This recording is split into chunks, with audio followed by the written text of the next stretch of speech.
Ang lakas ni Congressman Apple Nieto!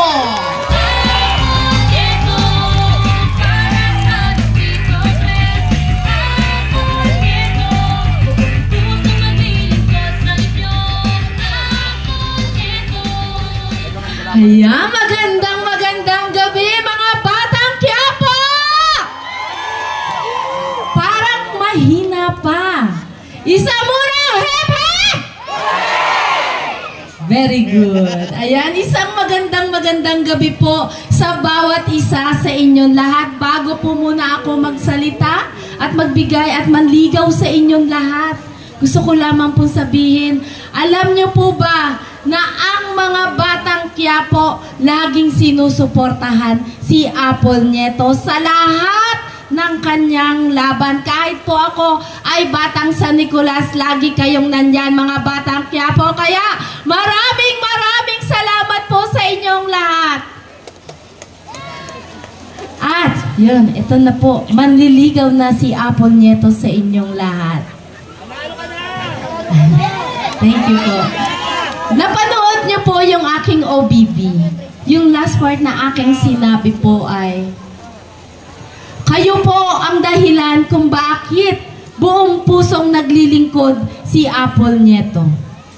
Kayo po ang dahilan kung bakit tuloy ang serbisyong ibinibigay natin sa ating kadistrito. Kayo rin po ang dahilan kung bakit ako hindi sumusuko sa aking laban. Mga kadistrito ko, every time na ako ay bumababa sa distrito natin, pumupunta sa bawat pamilya, sa bawat tahanan na aking pinupuntahan, ang laging bulong sa akin, Apple Nieto, hindi ka namin iiwan sa laban mo. Hindi ka namin iiwan sa laban mo. Kasi never mo rin naman kaming iniwan. Never mo kaming iniwan. Lagi kang nandyan sa amin. Thank you so much po. Kahit hindi eleksyon, nandyan ka. Umulan. Sa sikat ng araw, lagi kang nandyan. Kaya, hindi ka namin iiwan. Alam niyo mga kadistrito ko, pag ako ay bumababa sa ating distrito, sa bawat barangay, ang dami kong kwentong nakukuha tungkol sa kanilang suporta. Alam niyo po, minsan ako ay nag-house to house sa isang barangay. At karamihan din ng barangay, ito ang sinasabi sa akin. Ang halaga na uubos. Pero ang pakikisama ni Apple Nieto, ang pagmamahal ni Apple Nieto, hindi nauubos. Ang sabi ko naman sa kanya, habang tumatagal, umaapaw pa yan. At ang sagot niya sa akin, alam mo kung ano? At habang tumatagal, gumaganda ka. Kaya, napahag talaga kay Kuya. Talagang ang galing mo, Kuya. Naramdaman mo yung aking puso. At hindi lang po yan. Ang daming dasal na nagbibigay sa akin. Ipagpipray kita, Apple Nieto. Kasama ka sa dasal ko, Apple Nieto. Unti mo bata, sasabihin niya sa akin, alam mo, Ate Apple, sinabi ko sa aking nanay, ipag-pray ka para manalo ka. Ate Apple, gusto kitang manalo, sana eleksyon na ngayon. Kaya sabi ko, ang saya ng aking mga kadistrito kapag naririnig ko yung mga ganong suporta nila. At higit sa lahat, alam niyo po, meron pang nagbigay sa akin ng kanta. Alam ko, napanood na ito ng iba. Si Kuya Ompong, ginawan ako ng kanta. Na natuwa ako sa kanya. Sabi ko, Kuya, bakit mo ako ginawan ng kanta? Dahil naramdaman kita. Dahil kilala kita dati pa. Kaya sabi ko, thank you so much, Kuya Ompong. Hindi ko sasayangin yung jingle na ginawa mo sa akin, yung kanta na ginawa mo sa akin. Kaya ito lamang po ang isa sa mga binibigay na suporta sa atin ng ating mga kadistrito. Kaya sa aking mga kadistrito, yung mga mensahe at suporta na lagi niyong ibinibigay sa akin, hindi ko po yan sasayangin. Lagi ko pong sinasabi, nagsasalita sa lahat ng mapaugnayan, small caucus, sa ating big caucus, lagi ko pong sinasabi, si Apple Nieto po ay para sa lahat. Walang pipiliin na mamahalin. Walang pipiliin na tutulungan. Dahil si Apple Nieto po ay para sa lahat. Binigay ako ng Panginoon sa inyong lahat, kaya hindi ko binibigo ang ating Panginoon. Mga kadistrito ko, mga batang Quiapo, ako po ay nandito sa inyong harapan. Dala ko ang mas malaking pangarap. Ang pangarap na maging congresswoman ng ating distrito. Ito po ay hindi tungkol sa akin. Ito po ay hindi pa tungkol sa akin. Ito po ay tungkol sa lahat ng pamilyang nangangailangan ng tulong. Sa lahat ng mga batang may mga pangarap.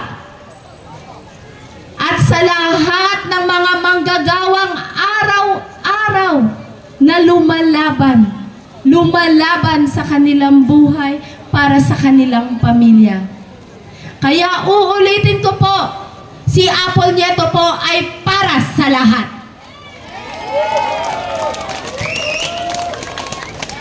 Marami po akong tanong na naririnig. Apple Nieto, pag ba ikaw ang nanalo? Pag ba ikaw ang nanalong congresswoman? Mawawala ba ang programang ayuda? Kasi alam ko po, sobrang sikat po niyan. Hindi lang sa ating distrito, kundi sa buong Pilipinas. Sabi nila, Ma'am Apple, mawawala ba ang guarantee letter? Ang scholarship? Hala, Ma'am Apple Nieto, paano na ang tupad at AIX?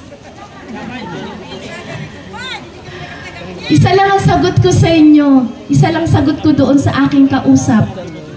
Hindi po mawawala ang mga programang ayuda. Kasi po, kasama na po yan ng sistema ng gobyerno ng Pilipinas. Lahat po ng congressman, congresswoman ay meron po niyan. Kaya wag po kayong mag-alala.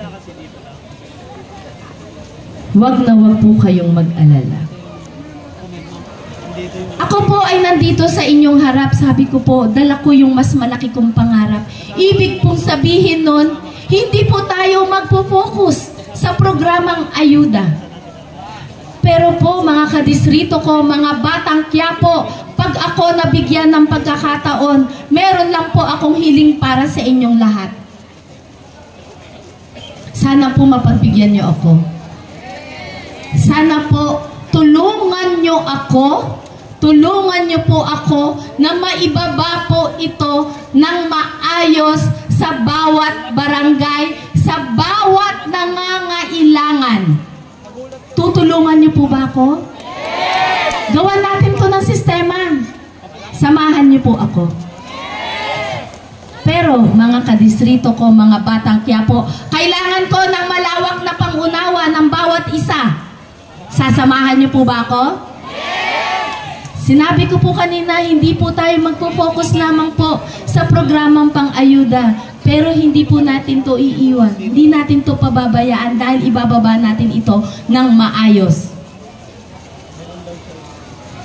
Si Apple Nieto po, masayang-masaya nung napili ni Yorme Isko Moreno na maging katuwang niya dito sa ating distrito. Dahil ibig sabihin, mga batang Quiapo, mga kadistrito ko, meron nakita si Yorme Isko Moreno na kaya pa natin, na meron pa tayong kayang gawin. Tama po ba ako? Dahil nung ako ay konsehal naman, ang dami nating nagawa. Alam ko, naramdaman po yan ng bawat isa. Si Apple Nieto po ang pagtutuunan ng atensyon, ang pang-edukasyon. Gusto po ba ng ating mga kapwa magulang yan? Alam niyo po kung bakit po nabuo yung aking mga programa at proyekto na aking iahain sa inyo? Dahil po nung simula nung ako ay napili ni Yorme na maging katuwang dito sa ating distrito, nagbalik tanaw ako. Nagbalik tanaw ako doon sa pagbaba ko sa bawat barangayan. Inalala ko, ano ba ang daing ng ating mga kadistrito? Ano ba ang daing ng aking kapwa ko magulang pagdating sa edukasyon? Kaya inalala ko, ay, naalala ko pala, ang daming magulang na nagre-request sa akin ng electric fan. Electric fan, sabi ko minsan nagulat ako, ay bakit electric fan ate? Kasi ma'am, ang init-init ng classroom ng anak ko dun eh.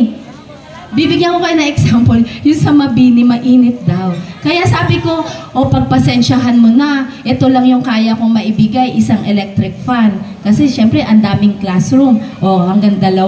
Kaya sabi ko, yung inalala ko yun, sabi ko, may alam na ako. Nagkaroon kami ng pagkakataon na mag-usap ni Yorme. Yun din ang binigay na suggestion. Kaya ito pa, kaya ko rin yun naisip. Dahil alam ko, yung mga kapwa ko magulang dito, nanghihingi ng contribution sa kapwa niya magulang. Tama po ba ako? Para pambili rin ng electric fan. Kaya, yan po ang aking didinggin. Yung daing nila. Para hindi na mag-contribution, para hindi na mag-request. Kaya po, ang naisip po ng Ate Apple, mga chikiting, tatanungin ko lang, mainit ba sa inyong classroom? Lalo ngayon, painit ng painit, tama ba ako? Kaya, ang ilalahad sa inyo ni Apple Nieto po, ang pagkakaroon po ng air condition sa lahat ng ating pampublikong eskwelahan. Pero po, ito ay unti natin lalagyan. Kasi alam nyo naman si Yorme, ang ganda ng ginawa ng mga eskwelahan dito. Yun. Biro nyo, naging 10-story, fully air-conditioned. Isa rin po yan sa aking vision. Kung paano ipinaramdam ni Yorme sa ating mga batang Maynila na maiparamdam yung kalidad na serbisyo pagdating sa pang-edukasyon. Kaya, sa ating mga bulilit dito, abangan nyo. Gusto po ba ng aking kapwa ko magulang? Tingin ko, hindi na kayo hihingi ng contribution. Pero, syempre, hindi ko to kaya. Sasamahan niyo po ba ako? At syempre, alam niyo po, minsan nag-live ako. May nag-private message sa akin. Ma'am Apple, pwede mo bang sagutin to sa live mo? Kasi may mga raming nagtatanong. Kapag daw ba ikaw mananalo o mabibigyan ng pagkakataon, itutuloy mo daw ba ang pa-scholar? Itutuloy ko daw ba ang pa-scholar? Oo naman po. Ikasama po yan sa programa ng isang congresswoman o ng unang congressman. Kaya hindi po mawawala yan. Kung maaalala nyo po, ako po ang chief of staff ng aking kapatid nung panahon na siya ay congressman. Marami po tayong natulungan.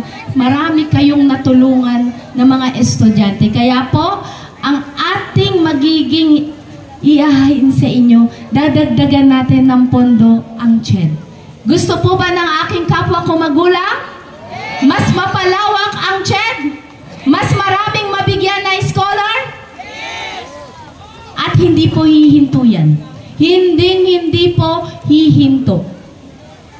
At syempre, meron pa akong isang narinig na daing. Minsan bumaba din ako, may nagtanong sa akin, Ma'am Apple, pwede ba mag-request ng educational assistance tulad nung dati? Sabi ko, sa ngayon wala, pero mag-aabot ako sa iyo kahit papaano. Kaya sabi ko, bakit nga kaya hindi tayo gumawa ng programang pang-educational assistance para sa atin mga senior high? Gusto niyo po ba yon? Sasamahan niyo po ba ako? Kasi alam ko ang daing ng mga magulang yung dagdag baon. Tama po ba ako? At syempre, hindi lang po tayo magpo-focus sa pang-edukasyon. Pangkalusugan Apple din. Pangkalusugan na ngayon naman po, yung isa sa aking plano ay nagawa ko na nag-start nung panahon ng pandemya. Ang pagbibigay ng basic maintenance na gamot. Monthly po yan nakukuha ng ating mga kapamilya na nagbe-basic maintenance na gamot. Dati po, ang plano ko dyan, bigyan ang lahat ng senior citizen na nagbe-basic maintenance na gamot. Pero, nalaman ko nung panahon ng pandemya, hindi lang pala senior citizen ang nagbe-basic maintenance, pati pala 20 years old pataas, nagme-maintenance na gamot. Kaya sabi ko, yung ating basic maintenance na gamot, para na yan sa lahat. Wala na tayong pipiliin. Lahat bigyan na. Kasi po ang inyo pong lingkod ay nagbibigay po ng amlodipine, metformin, simvastatin, vitamin B complex at losartan. Ito po ay monthly nakukuha. Walang bayad. Kaya nga every time na ako ay bumababa, may kumakalabit na lang sa akin at tumatawag, Ma'am Apple, maraming salamat. Maraming salamat sa libreng gamot. Kasi alam mo, Ma'am, yung libreng gamot, ang laking tulong. Ang laking tulong kasi imbis na ipambibili namin, ipambibili na lang namin ng bigas. Ipang-uulam na lang. Kaya sabi ko, nakakatuwa dahil na-appreciate niya yun. Na-appreciate ng marami nating kadistrito. Pero, may isang hirit. Ma'am Apple, baka naman sa susunod, dagdagan mo naman ng ibang gamot. Ay, sige, ganito. Pag nabigyan tayo ng pagkakataon, dadagdagan natin yung gamot na ipinamimigay natin. O sige, ang tanong ko sa'yo, ano ba yung gamot na tingin mong kailangan pa ng kadistrito natin? Nadaing ng kadistrito natin? Alam mo, Ma'am, kailangan namin cetirizine. Halos lahat ng binababaan ko, yun ang bulong sa akin, cetirizine. Ano bang meron sa cetirizine? Pangkat. Kaya sabi ko, sige, pag nabigyan ako ng pagkakataon, pero humirit pa. Lagyan ko na rin daw ng atorvastatin. Nung isang nakausap ko, rosuvastatin. Kaya sabi ko, sige, pagtulungan natin to. Dahil ako naman, yung lahat ng ginagawa kong programa, ayoko na i-stack lang sa iisa lang. O sa palaging ganyan. Gusto ko laging lumalawak. Kaya sabi ko, sige, pag nabigyan tayo ng pagkakataon, dadagdagan natin ng cetirizine, ng atorvastatin. Sasamahan niyo po ba ako? At syempre, alam nyo po, pagdating sa pangkalusugan, ayoko lang na basic maintenance lang yung ating gagawin. Pero alam nyo po, itong aking isang programang nabuo rin sa daing ng ating mga kapwa kong magulang, medyo mabigat. Mabigat, mahirap, lalong-lalo na pag sinimulan, parang mahirap. Alam nyo po, ikukwento ko muna kung bakit tayo dumating doon sa ganong programa. Pagbaba ko rin sa ating kadistrito sa barangayan, Ma'am Apple, pwede mo ba akong tulungan? Kasi yung anak ko may sakit. Malubha yung kanyang sakit. Pero walang tumatanggap na ospital natin dito dahil wala daw yung pangangailangan ko ng anak ko doon sa ospital na yun. Nasaan bang ospital yung kailangan mo? Doon pa sa Quezon City. Ang layo rin po ng Quezon City. Yung Quezon AB, yung PCMC, National Children's Hospital. Kaya sabi ko, maraming ganong pagkakataon, Kawasaki disease, may special needs, may malubhang sakit sa puso yung bata. Kaya sabi ko, mukhang kailangan natin magpatayo ng ospital na para sa mga bata. Gusto niyo po ba? Mahirap simulan, pero pag nasimulan at pag nilaban natin sa Kongreso, paniguradong magagawa. Sasamahan niyo po ba si Apple Nieto? Biruin niyo mga kadistrito ko, mga batang Quiapo, kapag may naitayo na tayo at nandiyan na yung ospital na para sa mga bata, hala, yan yung pinalano namin ni Ma'am Apple nung panahon na siya ay nanliligaw sa amin, nakatayo na. Kaya sabi ko nga, alam niyo po, yung mga programa at proyekto na aking inahahain sa inyo, nagsimula yan sa pakikipagkwentuhan ko. At syempre, mga kadistrito ko, mga batang Quiapo, hindi lang pangkalusugan. isasama ko din ang pangkabuhayan. Mas maraming manun sa pangkabuhayan. Pero alam nyo kung bakit? Dahil alam nyo naman po, yung mga nakukuha natin ngayon ay hindi naman po sapat. Hindi po sapat ang panandaliang ginhawa. Kailangan po natin ng pangmalawakan na solusyon, panghabaan na solusyon. Tama po ba ako doon? Kaya po, ang TESDA at DOLE, palalawakin natin yan. Palalawakin natin. Pero kailangan ko ng tulong nyo doon. Once na kayo ang naka-avail niyan, kailangan nyong paunlarin ang inyong pamumuhay. Tama po ba ako doon? Kasi nandito po ako sa inyong harapan para po iantas at bigyan ng sigla yung pamumuhay natin dito sa ating distrito. Kaya mga kadistrito ko, doon sa ating mga pangarap at plano na ating gagawin sa ating distrito, samahan niyo po si Apple Nieto. Huwag niyo pong iwan si Apple Nieto. At higit sa lahat, ang buong Yormes Choice. Huwag niyo pong iiwan. Isa lamang po ang aking tanong sa inyo. Handa na po ba kayo? Handa na po ba kayo? Sa mas magandang Maynila? Sa mas makatarungang Maynila? At higit sa lahat, sa mas masiglang Maynila. Kanta na! Kanta! Sasamahan niyo po ba kami? Sasamahan niyo po ba si Yorme Isko Moreno? Kumanta ka! At ang kanyang katuwang, Vice Mayor G. Atienza! At yung ating mga konsehal na nagsalita sa inyong lahat, huwag niyo na pong pakawalan yan. Huwag niyo na pong pakawalan. Hindi niyo na po ba pakakawalan? Kasi pag hindi niyo pinakawalan yan, magsasama talaga tayo ng forever.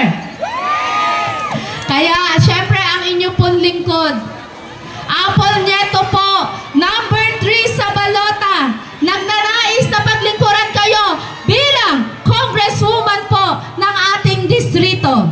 Muli po, maraming salamat. Ligtas ang lakas! Mabuhay ang Distrito 3! Congressman Apple Nieto, kasama po ang ating Vice Mayor G. Atienza at Yorme Isko Moreno Domagoso.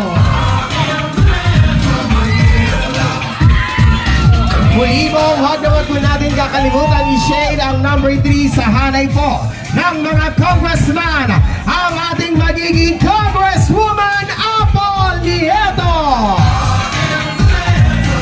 Muli po mga batang Quiapo, kasama na po natin Vice Mayor G. Atienza at Yorme Isko Moreno Domagoso.